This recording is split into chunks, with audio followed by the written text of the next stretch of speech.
9月11是西班牙加泰隆尼亚自治区的民族日。加泰隆尼亚人呢，伫咧即天呢，拢伫咧巴塞隆纳街头游行，来纪念300多年前失去主权、失去主权的迄段历史。民众也趁这个游行的机会来表达因的政治诉求。来看公视台记台驻深记者吴英忠来自西班牙的报道。记者徛的这个所在是西班牙的加泰隆尼亚。今仔日当地时间9月11号，加泰隆尼亚的民族日纪念日。因的目的是为着要对这个加泰隆尼亚的自治甲文化来支持。这个纪念日唔但是为着1714年因的沦陷日子来做纪念，嘛是为着因未来要走向独立建国的日子来做发声。300多年前，加泰罗尼亚自治政府去向废除全的失去主权、失去语言。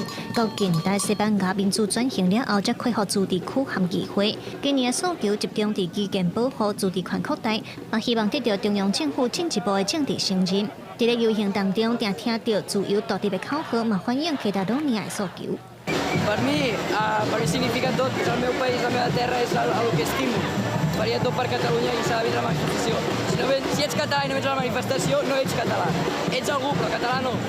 旧年来9月11游行嘛，成做政治动员的场合，特别是在2017年独立公投失败了后，游行诉求独立建国嘛愈坚定。其中文化遗产保护委员会嘛呼吁加泰罗尼亚要继续团结向前行。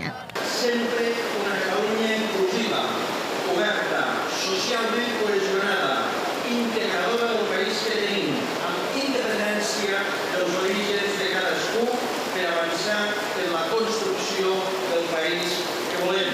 在个民族日的游行当中，通看到有真侪少年家来参与。来自台湾的移民第2代王敖文也来见证这个和台湾有相像政治脉络的历史现场。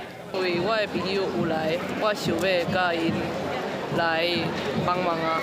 他想要独立，然后他们大家都来这里。虽然侪家庭嘛把这场游行看作世代传承的文化活动，不过加泰罗尼亚民族日游行和政治诉求，嘛呈现出自治区和中央政府之间几年来的矛盾和辩论。记者伊英忠伫西班牙采访报道。